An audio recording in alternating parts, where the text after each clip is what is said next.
Well, good morning. It's great to see everyone. It's always good to see everybody that's here. And we always have visitors and guests and people that you'd like to single out and mention, and you know who you are. But I'm going to just reserve that for one person today. Brother Jim Ward is with us, and as you know, Janie has really been suffering ill health for some time and is in the hospital right now. But as a result of her health, Jim is rarely able to be with us and hasn't been able to be with us very much in recent months. And so her being in the hospital is certainly not something that we're happy about, but we are happy that it affords him an opportunity to be with us this morning. And I simply say that because all of us who have been here for very many years, Jim and Janie hold such a special place in our hearts for the service that they have rendered to the Lord and to this congregation, and to me personally as certainly a mentor in the faith and in preaching, and so much appreciate them and his being with us this morning. And speaking of preachers, Jarrett is coming up, I think, on his third year very, very soon. He's finishing up his third year of being with us. Is that right? Third, yeah. And already the student has surpassed the master, and we appreciate so much the work that he's doing. But as good as he is at preaching, I don't know if you've listened to the podcast that he's doing, Life Together, that's on our app. And primarily, he interviews members of the congregation, occasionally some of the visiting people that we have passing through. But he really, really has a gift and a talent at interviewing people, talking to people. And if you haven't listened to that yet, you really are missing out on something valuable. I think this past week he spoke with Kyle Pearson about the ruthless elimination of hurry. So if you feel like your life is just overwhelming you with hurry and rush, then add one thing to it this week and listen to how to ruthlessly eliminate some of the hurry in your life. I think that you'll be blessed by that, and you may find a backlog of other things, including things on grief and anxiety and the importance of Bible study, things like that you would find quite encouraging there. Well, as we start our study this morning, we always begin with a recitation of the previous week's memory verse. And this is one that I really feel like we all should know by heart. It's one that we frequently feature here at Lost River because it's what Jesus laid down for us as his law, his commandment above all else. And it says in John chapter 15 and verse 12, let's read together, "This is my commandment, that you love one another as I have loved you." If we would learn to just do that one thing, and do it consistently and do it well, we would change the world. Throughout my lifetime, I've had people I've heard people debate the question about self-esteem. When I was younger, I remember that was kind of a movement, as it were, in education and in psychology of what we really need to do is lift people's self-esteem. That if people just felt better about themselves, then they wouldn't misbehave and there wouldn't be so many social problems. That most of the trouble that we have in the world is a consequence of people thinking too little or too lowly of themselves. And then over the years, there's been a pushback against that and says, no, the biggest problem is not low self-esteem, it's narcissism, it's people thinking too highly of themselves and being too self-centered. And so we could talk about what's the answer? Which way is it? Do we need to think more highly of ourselves, or do we need to humble and abase ourselves, think less of ourselves? Well, again, to follow Jarrett's example from earlier today, I want to quote C.S. Lewis, who I believe suggests to us a third way that is one we should carefully consider. He says, the Christian ideal is not to think more of myself, higher self-esteem, or to think less of myself, lower my self-esteem. The Christian ideal, he says, is just thinking of myself less. Do you get it? Not more self-esteem, not lower self-esteem, just let's not think about ourselves all the time. Let's get a focus that is more outward rather than always, to pick a phrase that I learned from Jim Ward, let's not always be navel gazing, just standing there looking at ourselves.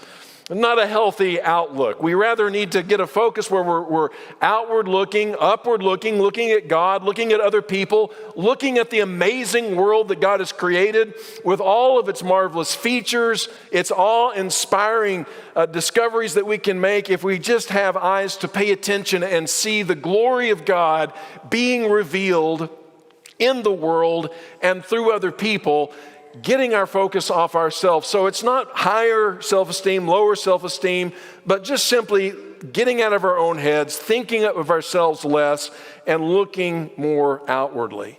And so I want to talk for a little while this morning about the blessing of self-forgetfulness. The blessing of self-forgetfulness. Have you ever thought of it that way? There's a title of a short book that I read a while back that's called The Freedom of Self-Forgetfulness. I changed that title a little bit for my lesson and purposes this morning. But there is great freedom, and there is blessing, there is joy, there is delight to be found in forgetting about ourselves, where the ego, the I just sort of melts away, and the focus becomes outward on other things. I know that personally, and maybe you can say the same thing, that most of the psychological, mental, and emotional misery that I've experienced in my life has come as a direct result of a self-focus. And not only that, most of the social turmoil or the arguments and conflicts that I've had with other people have often also been as a result of me being so focused on me and I and what I want and what I think has been at the root of those troubles. And not only that, I also know that my spiritual stagnation, the time in my life where I have not been growing spiritually, is almost always invariably traced back to the root of just self-occupation or preoccupation. And so the answer again, not self-exaltation or self-loathing, but recognizing that the ego is the enemy. And there's a somewhat obscure passage that the Apostle Paul writes in 1 Corinthians chapters 3 and then into chapter 4, where I believe he goes directly into this idea in a rather unusual way. But this is what we're going to be talking about this morning. And in 1 Corinthians chapter 3, beginning in verse 21, Paul, writing to the church there, says to the people, "So then no more boasting about human leaders. All things are yours." We'll come back to that statement. All things are yours. And then he lists some people: Paul, Apollos, or Cephas, which is another name for Peter, the Apostle Peter. Who's the most famous person you've ever met? Most of us, at some point or other, will have a situation arise where we will stumble across, perhaps by accident or maybe because of some arrangement that's been provided for us, we will be able to meet and greet with some famous person. And why is it that we love to meet famous people?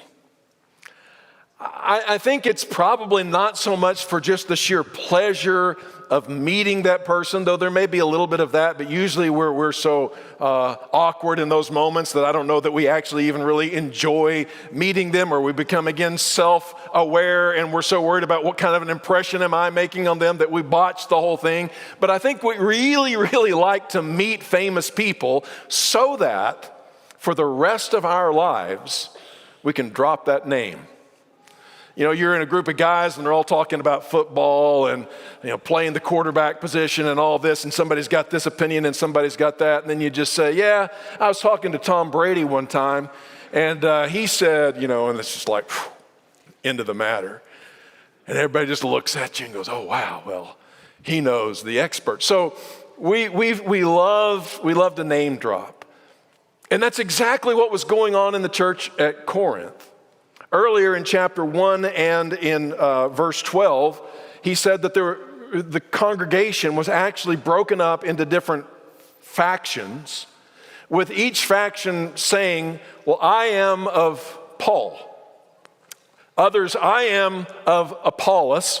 And this group over here saying, yeah, well, I am of Peter. And, Peter was one of the three closest companions of Jesus. And so there was another group over here that got listening to all that and said, I'm just going to throw in the trump card and just blast them all and say, well, I am of Christ. So no matter, what somebody would say, we would try to figure out a way to one-up them.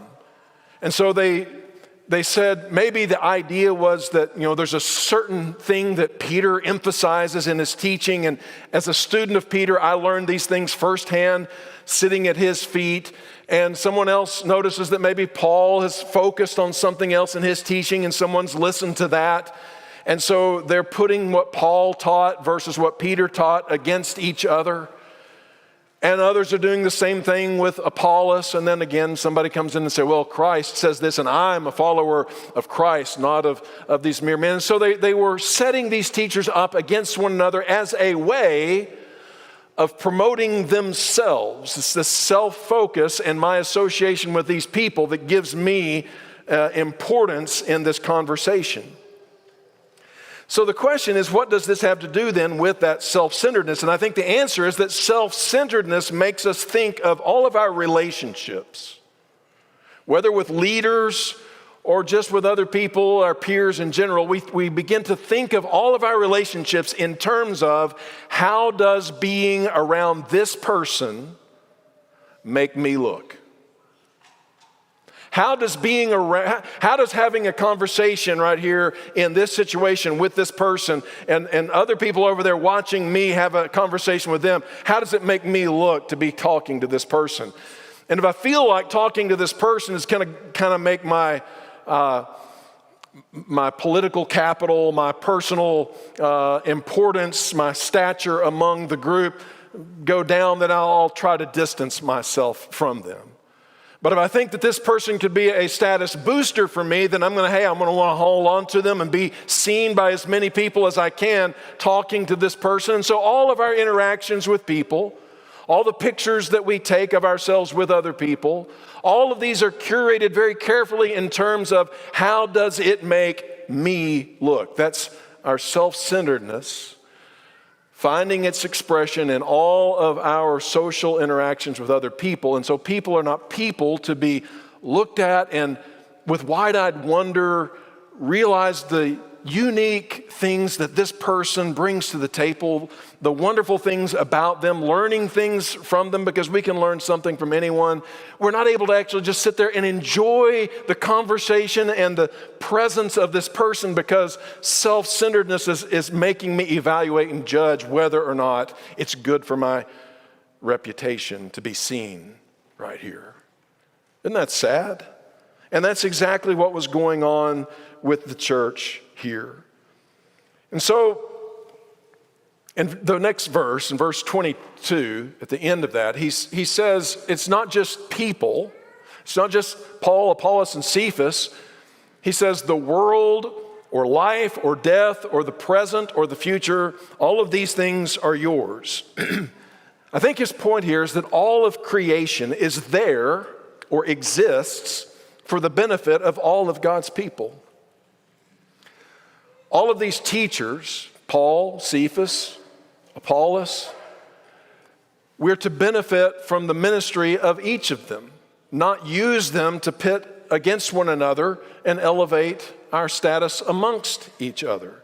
But we're to receive what they teach us, pull it all together, and realize that it's for the benefit of all. And that's the same way with all of life. He talks about the world is yours as a Christian.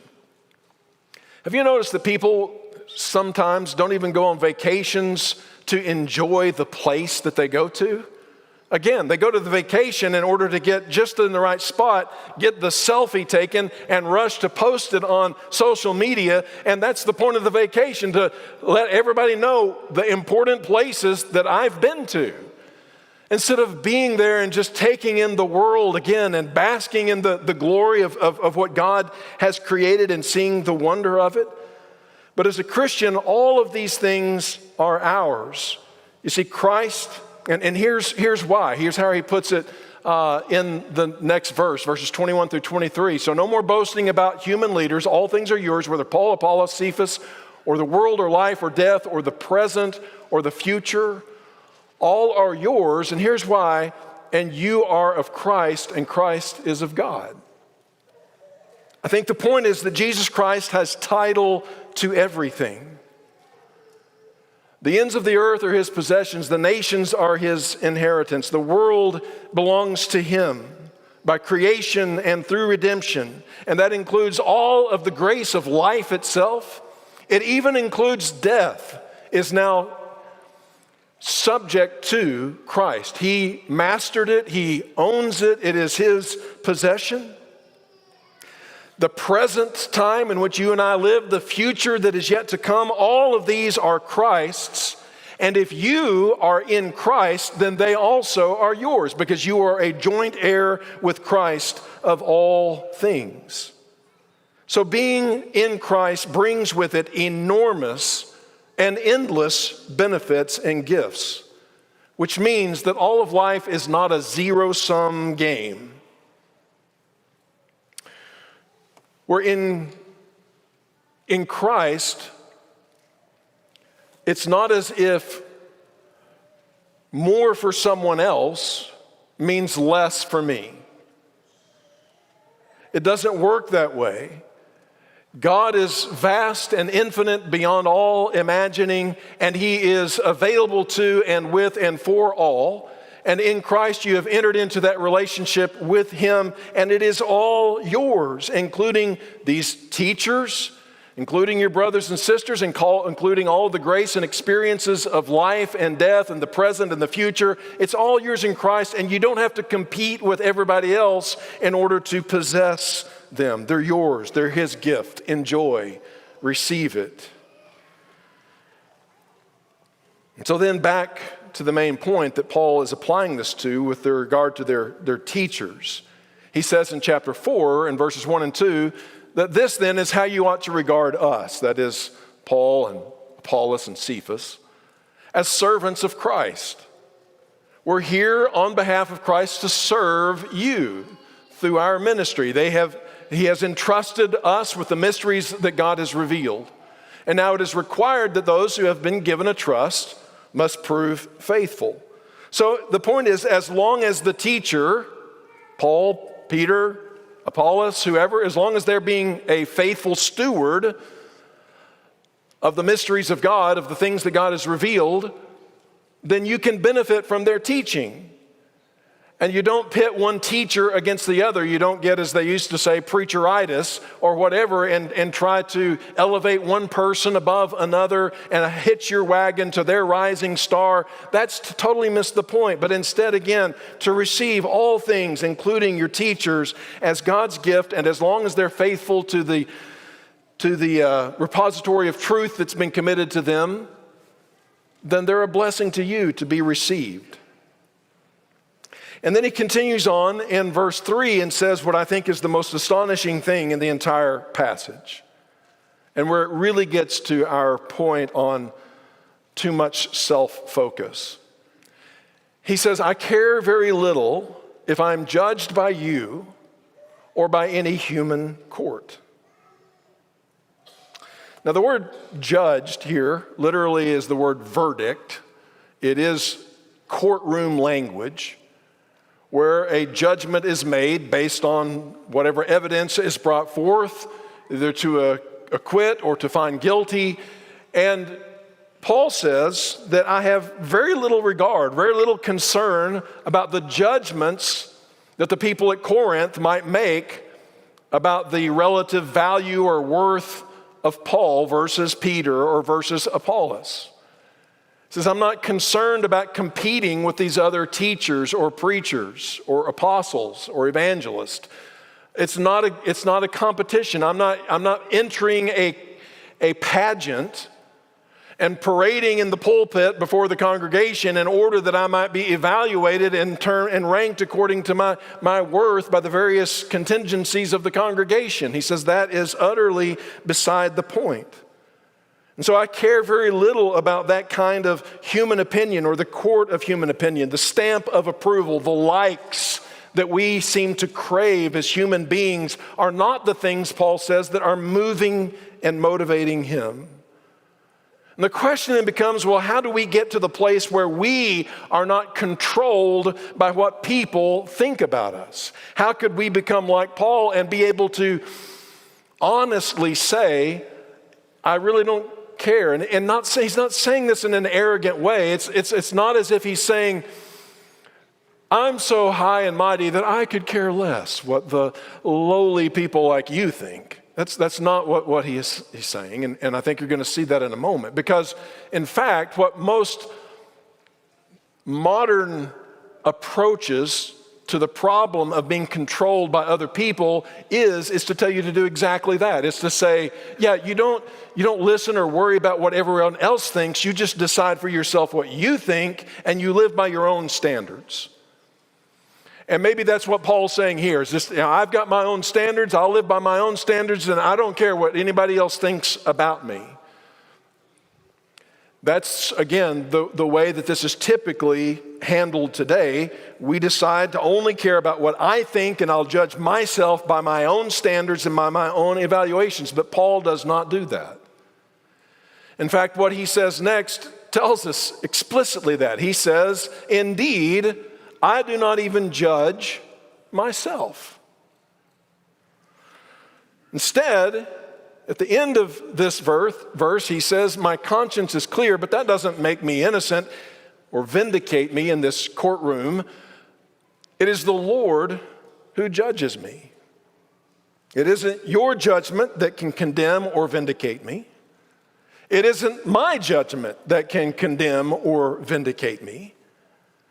And the truth is that that's the way it is for all of us, and we will find ourselves miserable if we try to live by the standards that others are imposing on us. If you try to live by your parents' standards, you will eventually find yourself miserable. If you live by your boyfriend's standards, you're going to be miserable. If you live by society's standards, you'll be miserable. If you set your own standards, you'll find that those standards are always changing, and that you often fall short of your own glory. You don't live up to the standards that you set for yourself. And I suppose you could say, well, I'm just going to set my standards so low that there's no way I can't achieve them. But that's obviously no answer either. But by living and by submitting to the standards of others or our own selves is a trap of self-centeredness. And so he says in verses 4 and 5, therefore, judge nothing before the appointed time, but wait till the Lord comes. He will bring to light what is hidden in darkness and will expose the motives of the heart. And at that time, each will receive their praise from God. So the Lord, he declares, is his judge.